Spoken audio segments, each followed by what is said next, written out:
एक लड़का अपने बुजुर्ग माता पिता के साथ गांव में रहता था और फिर वह पढ़ाई में बड़ा होशियार था। इस वजह से उसके माता पिता उसे पढ़ा लिखा रहे थे।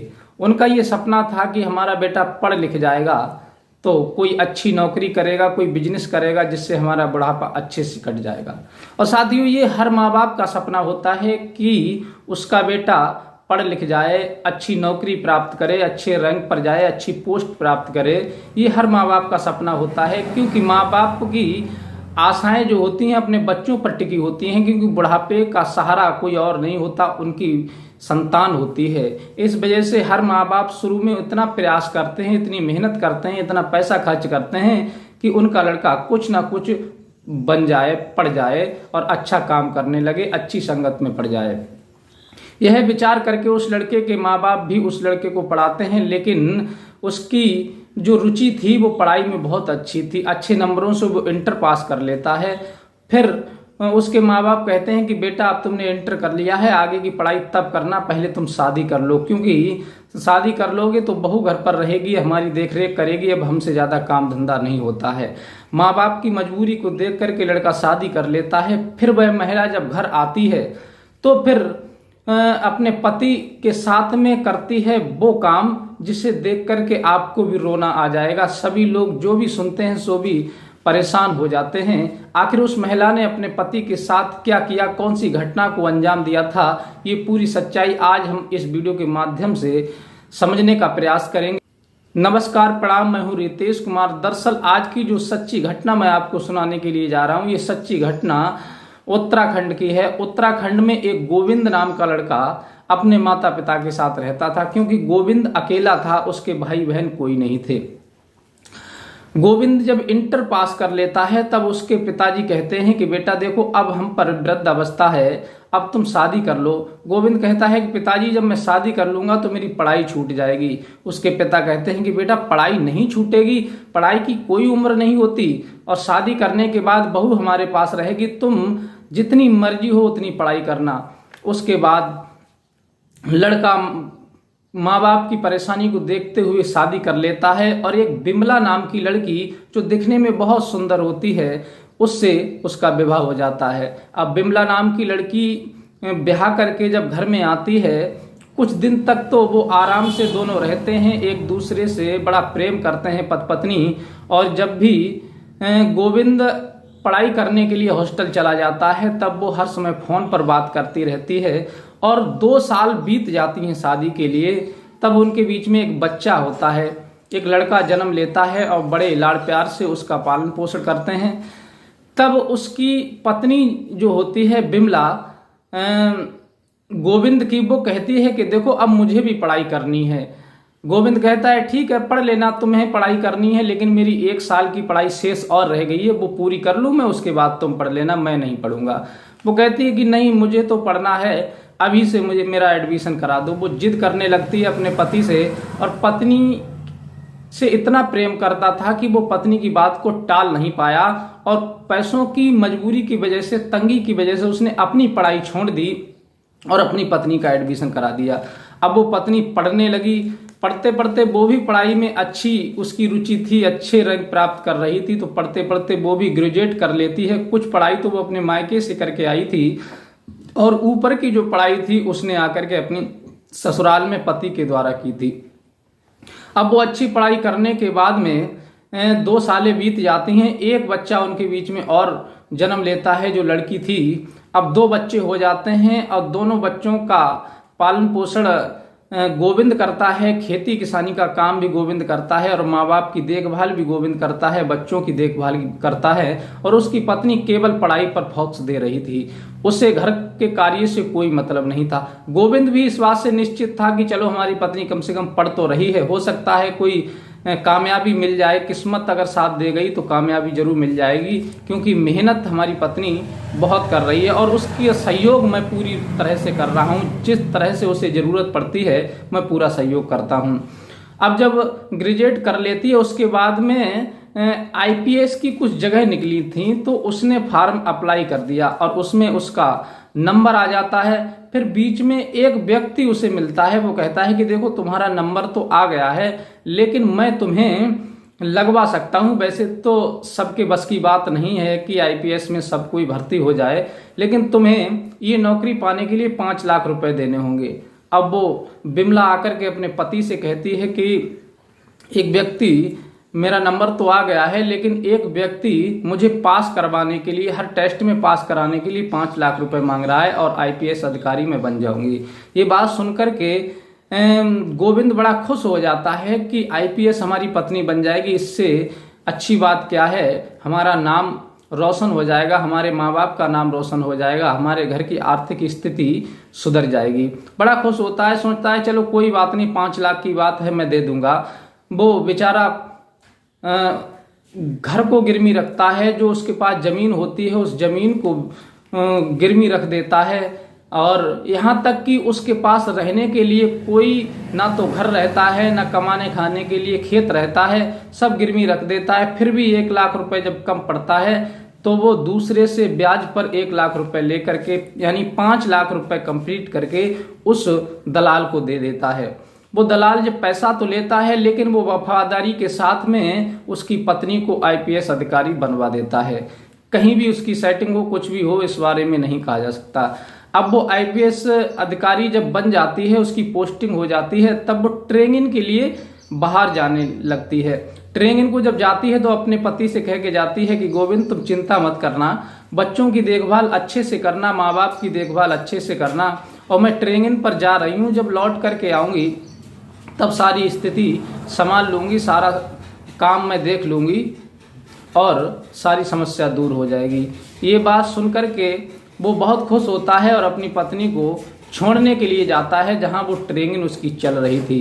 गोविंद अपनी पत्नी को ट्रेनिंग वाली जगह पर छोड़ करके वापस आ जाता है, लेकिन जैसे ही उसकी पत्नी बिमला के ट्रेनिंग पर 15 दिन बीतते हैं, तैसे ही वो विचार करने लगती है कि मेरा पति गांव में रहता है, खेती किसानी करता है, बच्चों को संभालता है, और यहाँ पर देखो कितने कितने वीआईपी लोग हैं, कितने कितने अधिकारी पोस्ट इनके लिए मिली है, अधिकारी की पोस्ट मिली है, और कितनी ऊंची हैसियत के लोग हैं और कितने दिखने में स्मार्ट अच्छे लग रहे हैं, और मैं इनके पास से आईपीएस अधिकारी होते हुए और अपने गांव में एक गंवार व्यक्ति के पास जाकर के रहूंगी तो कितना मुझे बुरा लगेगा। और लोग जब मेरे पति के बारे में पूछेंगे कि आखिर तुम्हारा पति करता क्या है, तो फिर मैं क्या बताऊंगी कि खेती किसानी करता है, नॉर्मल व्यक्ति है, तो लोग मुझ पर हंसेंगे और मेरी वैल्यू कम हो जाएगी।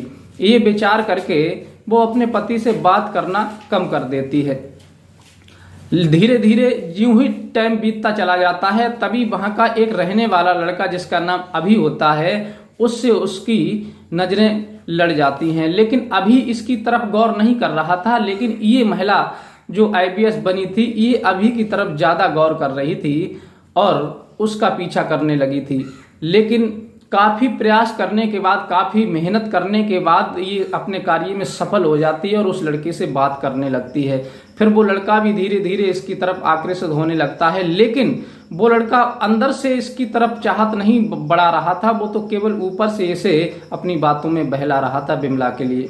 ये समझ रही थी कि ये अभी क्योंकि ये सरकारी कर्मचारी है, ये भी मतलब ट्रेनिंग देने के लिए आया है, हो सकता है कि ये अगर हम पर प्रसन्न हो जाए या हमें पसंद कर ले तो हम दोनों की शादी हो जाएगी, मैं अपने पति को तलाक दे दूंगी। ये विचार करके वो महिला अभी से प्रेम करने लगी थी और अभी भी इसे अपनी बातों में बहका करके प्रेम करने लगा था। लेकिन एक बात आपकी जानकारी को और मैं बता दूं, जो अभी नाम का लड़का जिससे ये बिमला आईपीएस ट्रेनिंग देने गई थी, प्रेम करने लगी थी, वो लड़का अभी इससे प्रेम नहीं करता था, वो किसी और लड़की से प्रेम करता था, क्योंकि वो अविवाहित लड़का था। और बिमला को बस ये लग रहा था कि अभी मुझसे प्रेम करता है। अभी के चक्कर में इसने अपने पति को छोड़ दिया, जिस पति ने रात दिन मेहनत करके पूरे घर की जिम्मेदारी संभाली थी, इसे पढ़ने की छूट दी थी, और जब पैसे की जरूरत पड़ी तो इसने अपनी जमीन को गिरवी रख दिया, घर को गिरवी रख दिया, एक झोपड़ी बना करके बेचारा रहने लगा। बच्चों का पालन पोषण मजदूरी करके कर रहा था। उसके एहसान को एक क्षण में इसने भुला दिया और उस लड़के के चक्कर में पड़ गई कि जो सरकारी अधिकारी है।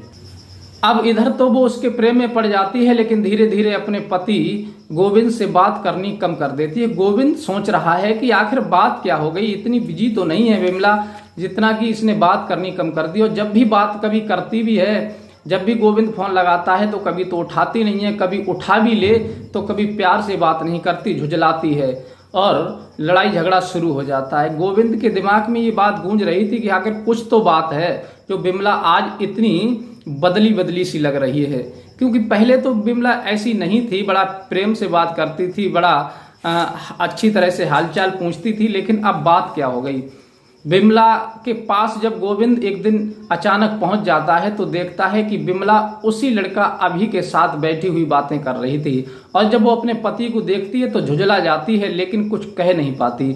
अभी 1-2 मिनट बैठता है और फिर वहां से उठ करके चला जाता है। तब गोविंद समझ जाता है कि वास्तविक बिमला का अफेयर इस लड़के के साथ में है, इसी वजह से ये हमसे दूरियां बना रही है। वहां तो गोविंद कुछ नहीं कहता, बेइज्जती की वजह से वहां से चुपचाप अपने घर चला आता है। और कुछ दिन के बाद जब उसकी बिमला की ट्रेनिंग पूरी होती है, वो लौट करके जब घर आती है, तब वो आते ही आते अपने पति से लड़ने झगड़ने लगती है, और तो पति भी कुछ खरी खोटी कह देता है। तब कहती है कि मैं तुम्हारे साथ बिल्कुल नहीं रह सकती, तुम जैसे जाहिल गवार आदमी के साथ रहने से तो मैं अकेली रह लूंगी, वो ज्यादा अच्छा है। क्यों, मैं आईपीएस बन चुकी हूं और तुम्हारे अंदर वही गंवारों वाली बात है, गंवारों वाली स्थिति है तुम्हारी, इसलिए मैं तुमसे दूर रहना चाहती हूं। वो वहां से अपने कपड़ों को बांध करके चली जाती है। वो पत्थर दिल बेशर्म औरत ये भी नहीं सोचती कि उसके 2 बच्चे हैं जो पति संभाल रहा था, और उनकी तरफ भी वो नहीं देखती है। उस लड़के के प्रेम में इतनी दीवानी हो जाती है, इतनी अंधी हो जाती है कि ना तो उसे अपने पति की चिंता, ना सास ससुर की चिंता, ना अपने घर परिवार की चिंता, यहाँ तक कि जो उसने खुद जन्म दिए थे 2 बच्चों के लिए, उन बच्चों की वो परवाह नहीं करती है और उन्हें छोड़ करके चली जाती है और जाकर के अपनी ड्यूटी ज्वाइन कर लेती है। उसकी पोस्टिंग हो जाती है। कुछ दिन रहने के बाद में वो सोचती है, जितनी नजदीकियां उस अभी की तरफ उस महिला की बढ़ती जाती हैं, उतनी ही दूरियां वो अपने पति से बढ़ाती जाती है। सोचती है कि मैं अपने पति से तलाक ले लूं तो मैं अभी से शादी कर लूंगी, लेकिन अभी इससे केवल बातों में इसे बहला रहा था, फुसला रहा था, केवल अपना स्वार्थ पूरा कर रहा था, मतलब निकाल रहा था, इसके साथ शारीरिक संबंध बना रहा था, इसका शोषण कर रहा था। लेकिन वो इसे दिल से प्यार नहीं करता था, क्योंकि वो प्यार तो किसी और लड़की से करता था। अब ये कोर्ट में फाइल दायर कर देती है और ये आने वाले 6 महीने के अंदर में इसे तलाक मिल जाती है। और वो बेचारा, इसका पति गोविंद होता है, वो बिल्कुल टूट जाता है, परेशान हो जाता है, रोने लगता है, सोचने लगता है कि अब मैं करूं तो करूं क्या। मेरी जमीन है वो भी गिरवी रख गई है, मेरा घर वो भी गिरवी रख गया है, और मेरे पास जो 1 लाख रुपए मैंने ब्याज पे लिया था वो भी मांगने वाले लोग आते हैं। अब मैं कहां से दूं, क्योंकि मैं बच्चों का भरण पोषण कर रहा हूं, माता पिता की देखभाल कर रहा हूं, घर गृहस्थी मजदूरी से चलाना बड़ा मुश्किल है। बेचारा रोने लगता है, आंखों में आंसू भरे हुए हैं, लेकिन अपने दिल का दर्द आखिर सुनाए तो सुनाए किसे, सुनने वाला कोई नहीं है। साथियों, इतना परेशान हो जाता है कि वो खाना पीना तक छोड़ देता है, रात दिन इसी चिंता में घुटता रहता है कि चलो छोड़ो, खेत गिरमी है, घर गिरमी है, वो तो अलग बात है, मैं कैसे भी गुजारा कर लूंगा, लेकिन ये 1 लाख रुपए ब्याज पर है, ये मैं कैसे दूंगा। 200-300 रुपए की मजदूरी होती है, उससे बच्चों का भरण पोषण करूं, माँ बाप का भरण पोषण करूं, खुद का पेट भरूं, कैसे क्या करूं। बहुत ज्यादा दुखी हो जाता है। दुखी इधर तो बेचारा रात दिन यही सोच रहा था, ना तो खाना उसे अच्छा लग रहा है, न रात को नींद आती है, न दिन को चैन पड़ता है, व्याकुल है। और वो उसकी पत्नी बिमला, जिसने उसे तलाक ले लिया था, वो अपने प्रेमी के साथ रात दिन अयाशी कर रही थी, रात दिन मस्ती कर रही थी। अब वो बहुत ज्यादा दुखी होता है, सोचता है कि करूं तो करूं क्या। लेकिन एक दिन वक्त की बात की 2 साल बीत गए उसे अपनी पत्नी से दूर रहते हुए, तब तक एक जगह निकलती है, क्योंकि ग्रेजुएट वो पहले ही कर चुका था, और वो कहीं पर नगर पालिका में जगह निकलती है तो वो फार्म अप्लाई कर देता है, और भगवान की ऐसी कृपा होती है कि वो नगर पालिका में एक कर्मचारी बन जाता है, सरकारी नौकरी उसकी लग जाती है, सिलेक्ट हो जाता है। अब वो बड़ा खुश होता है, भगवान को धन्यवाद करता है कि भगवान तुमने हमारी दिल की पुकार सुन ली, हमारी पीड़ा को हर लिया, अब हमारी सारी समस्या दूर हो जाएंगी, बच्चों की पढ़ाई भी हो जाएगी, माँ बाप की देखभाल भी हो जाएगी, दूसरे का कर्ज है वो भी निकल जाएगा, और जो खेत गिरवी रखे हुए हैं, घर गिरवी रखा हुआ है, ये भी छूट जाएगा। बहुत अरमान है उसके अंदर, वो अपने बच्चों का भरण पोषण कर रहा है, पाल रहा है और अपनी नौकरी भी कर रहा है।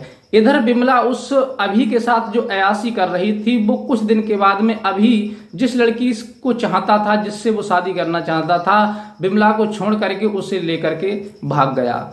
अब ये बात जब बिमला को पता लगती है कि वो लड़का हमारे साथ तो केवल टाइम पास कर रहा था, हमारा शोषण कर रहा था, केवल हमें तो अपने यूज के लिए प्रयोग कर रहा था, तो ये अंदर से बहुत ज्यादा टूट जाती, दुखी होती है। इसको पता लग जाता है कि वो किसी और लड़की को चाहता था, उसे लेकर के भाग गया। अब बिमला बहुत ज्यादा दुखी होती है, रोने लगती है, सोचती है कि अब मैं करूं तो करूं क्या। इसकी खातिर मैंने अपने पति को ठुकरा दिया, पति से तलाक ले लिया, बच्चों को नहीं देखा, अपने परिवार को छोड़ दिया और ये भी मुझे छोड़ करके भाग गया। साथियों, सत्य कहते हैं कि जो इंसान बड़ी बड़ी के लिए भागता है, वो एक दिन उसकी ये स्थिति हो जाती है, ना वो घर का रहता है ना घाट का रहता है। इसलिए इंसान को कोई भी कार्य करने से पहले 100 बार सोच लेना चाहिए। कहते हैं कि बिन विचारे जो करे पाछे फिर पछताए, और बोए पेड़ बबूल के तो आम कहाँ से पाए। इंसान जैसा करता है उसका फल तो उसे जरूर मिलता है, चाहे वो हालांकि थोड़ी देर से क्यों ना मिले। कहते हैं कि भगवान के घर देर होती है लेकिन अंधेर कभी नहीं होती। भगवान न्याय सबका करता है, किसी दुखी की भी पुकार सुनता है, भगवान जरूर कुछ ना कुछ रास्ता निकालता है। इधर वो सोचती है कि अब मैं क्या करूं, अब मुझे कहीं का नहीं छोड़ा उसने, अब मैं अपने पति के पास जाकर के उनसे प्रार्थना करूंगी, शायद वो ही शरण दे दें। क्योंकि मैं हालांकि कितनी भी बड़ी अफसर क्यों ना बन जाऊं, अधिकारी क्यों ना बन जाऊं, लेकिन पति के बिना मेरा जीवन अधूरा है और जिंदगी में वो खुशियां नहीं रहेंगी, वो आनंद नहीं रहेगा जीने का जो पति के साथ होता है।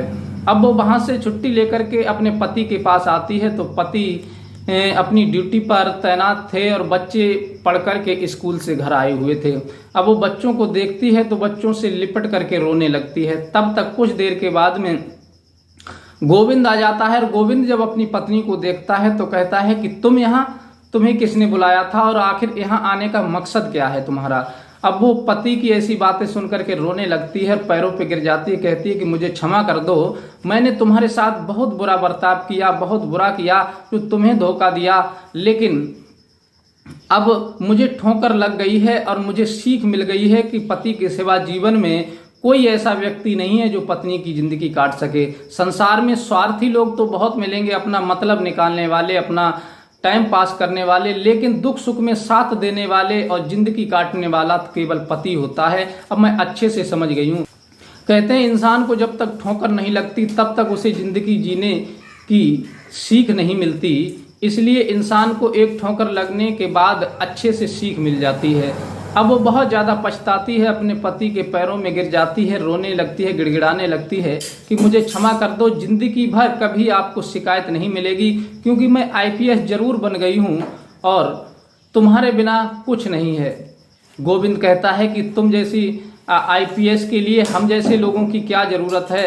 तुमने हमारी उस पीड़ा को नहीं देखा जो हम एक दिन तुम्हारे आगे हाथ जोड़ रहे थे, गिड़गिड़ा रहे थे, तुमने हमसे तलाक ले लिया। तुमने ये भी नहीं सोचा कि मैंने कौन सी परिस्थिति से गुजर करके तुमको पढ़ाया था और वो 5 लाख रुपए तुम्हारी नौकरी लगवाने के लिए किस हिसाब से दिया था, वो आज भी पैसा मैं चुका नहीं पाया हूँ जो ब्याज पर था, और घर खेत सब गिरवी रख दिया था। तुमने हमें तो ऐसी हालत पे छोड़ दिया था कि हमें तो भीख मांग करके भी हमारे बच्चों का हमारा गुजारा नहीं हो रहा था। जब पति की ऐसी बात सुनती है तो रोने लगी और कहती है कि मुझसे बहुत बड़ी गलती हो गई, आप मुझे क्षमा कर दीजिए, जो भी पैसा है मैं सब अदा कर दूंगी, तुम्हें कुछ नहीं देना है। वो कहता है कि मेरे यहाँ तुम्हें कोई जगह नहीं है, तुम अधिकारी हो चुकी हो, अब तुम जाओ, अपना जो भी करना है करो, अपना घर बसाओ, चाहे शादी करो चाहे ऐसी रहो। माँ बाप उसके आ जाते हैं, गोविंद के कहते हैं कि बेटा बहू बहुत ज़्यादा शर्मिंदा है, बहुत परेशान है, इसे क्षमा कर दो। जब माँ बाप उसके बार बार कहते हैं कि गोविंद देखो, कहते हैं कि ना सुबह का भूला शाम तक घर आ जाए तो उसे भूला नहीं कहते, और फिर आखिर इसे ठोकर लग चुकी है, ये जिंदगी में सीख लेकर के आई है, आगे के लिए ये ध्यान रखेगी, कभी भूलकर ऐसा कदम नहीं उठाएगी। तब वो कसम खाती है अपने बच्चों की कि मैं जिंदगी में कभी ऐसा कदम नहीं रखूंगी और हमेशा अपने सास ससुर पति की सेवा करूंगी और अपने परिवार को देख करके चलूंगी। जब माँ बाप ज़्यादा कहते हैं तो गोविंद उसे माफ़ कर देता है और अपने घर में रख लेता है।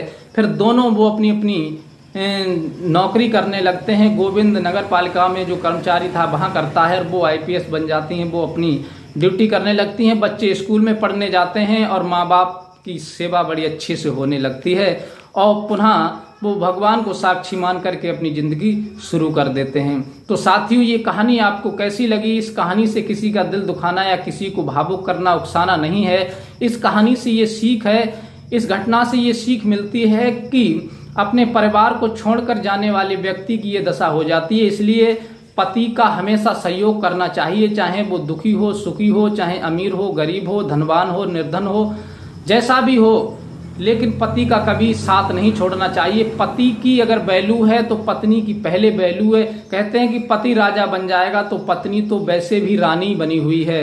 अगर पति कंगाल है तो पत्नी भले ही कितनी भी पैसे वाली हो जाए, कितनी भी अच्छी हो जाए, लेकिन उसकी कोई वैल्यू नहीं है।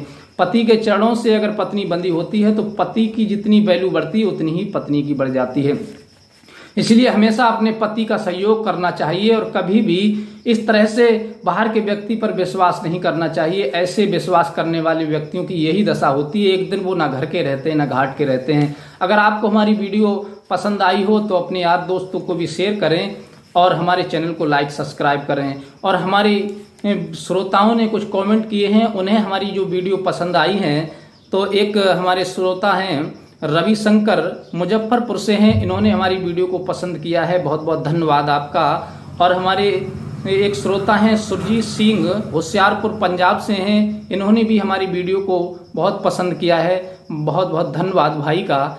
और एक हैं प्रीति चौहकर, पानीपत हरियाणा से हैं, इन्होंने भी हमारी वीडियो को पसंद किया है, कमेंट किया है, इनका भी बहुत बहुत धन्यवाद। और एक श्रोता हैं हमारे श्रवण कुमार, गोरखपुर से, ये भी हमारी वीडियो को बहुत पसंद करते हैं, इनका भी दिल से धन्यवाद है। श्रोता उधम सिंह तरार, शामली उत्तर प्रदेश से हैं, और इन्होंने हमारी वीडियो को बहुत पसंद किया है, इनका भी बहुत बहुत धन्यवाद। एक हमारे श्रोता हैं हनुमान सिंह, इन्होंने भी हमारी वीडियो को कमेंट किया है, पसंद किया है, बहुत बहुत धन्यवाद। एक है हमारे श्रोता सिद्धार्थनाथ मौर्य, कैमूर बिहार से हैं, ये हमारी वीडियो को कई बार कमेंट कर चुके हैं, कई बार इन्होंने हमारी वीडियो को पसंद किया है, बहुत बहुत धन्यवाद दिल से। ऐसे ही हमें सपोर्ट करने के लिए और हमारी वीडियो को देखने के लिए आप सभी भक्तों का दिल से बहुत बहुत धन्यवाद। और मिलते हैं इसी प्रकार की सच्ची घटना, शिक्षाप्रद कहानी के साथ, तब तक के लिए नमस्कार।